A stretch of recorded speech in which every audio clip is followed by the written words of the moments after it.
Hi, Grandmaster Stroud, brother teacher, Reginald, your friendly YouTuber and martial arts instructor, practitioner for many, many years, and many other things. I want to follow up briefly on the video that I did about martial arts katas or karate katas being beneficial in the street fight. You know, one thing about me, I've been teaching since I was a teenager.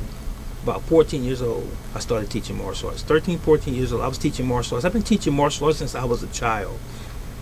I would teach students that came into the school as a young rank, all the way up until now. And children are my specialty, but I've been teaching for a long, long time. At least 35 years of my 50 years in the martial arts. And it's not too much that I don't know about this thing called martial science.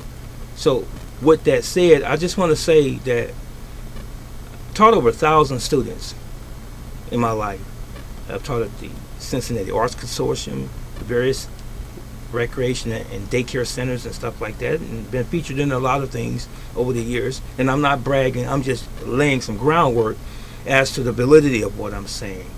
Now, real quick on the martial arts katas being practical in the street situation, I said all this to say I speak pretty concisely, explicitly, and to the point, and I speak pretty good English, and I'm sure the first video was adequate, but if it was not, and if it was, let's say, misinterpreted, misunderstood by some, I want to sort of bring it home again. I just want to clarify again, as far as martial arts katas are concerned, I did not say that they had no place. Not at all. That's the foundation for what we all do.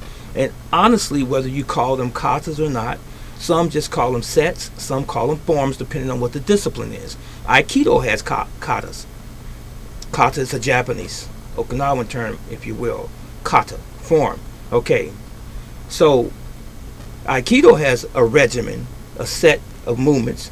We can call them, if you, for lack of a better word, kata or form, if you will. Judo has one, Jiu-Jitsu has one as well. Karate is different because it has different types of techniques for the most part. Now, that's the core, that's the foundation of fighting, the kata. So there are some that believe that you can run a whole form or kata in a street fight. That's really what I'm trying to say that we're not doing. But we are using the techniques, the principles, the bunkai, as one of my grandmaster friends pointed out. And I know what bunkai is. It's the science, it's the physics, it's what makes it work. It's the practicality, right? It's technique, okay, used in the appropriate way. So everything has to have a meaning. As I pointed out in the first video, there are some aspects of a kata that are for show. They're for demonstration, and katas have been enhanced and added on and embellished and so forth over the years for competition purposes. But that does not take away from its core, from its foundation. It's based on true science. Okay, all katas are, whether it be of Japanese, Okinawan, Korean, Chinese origin, or whatever, it doesn't matter. They have a foundation. This is our basis. This is our groundwork upon which everything is built. I just wanted to clarify that and make that point. So katas do serve a purpose. But unfortunately, what happens sometimes is that you have people who don't put the time in, like Sensei Holly, a good friend of mine. He said, shut up and train. Some people don't put the time in to learn the art, to learn the skill sets appropriately. And in today's society and world, everybody wants quick grits. You want something instant like that. It takes time. It takes a process to learn these techniques. You don't throw a punch 100 times and think you're going to perfect it. It takes a lifetime to learn some things in martial arts. It's repetition. It's over and over and over again. You know, if you're going to do, for example, in judo or jiu-jitsu, ippon sanagi, that's a shoulder throw. You have to do that over and over again. You have to know the steps. If you want to do Murota sanagi, if you want to do taitoshi, those things in judo and jiu-jitsu, you have to know.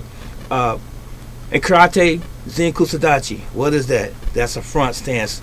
Gyakuzuki, reverse punch. This is talking Japanese now, right? If you want to know what Tan Sao is in Wing Chun, or Gong Sao, Bong Sao, or Jut Sao in Chung Choi, you understand you got to do these things over and over and over again. And then you have to have that partner to come to that self-actualization and that realization of that technique translating in a street confrontation. It's not just kata, but kata is very, very important because you have to know it, not just simply be familiar with it. You have a lot of guys and gals who copy by rote just by virtue of what they see, and they never get the true essence of the thing. That was it, and that was all. Thank you for you, those of you that responded or weighed in. I love you. You know I love you. Anyway, take care, and I'll see you in the next video. So long.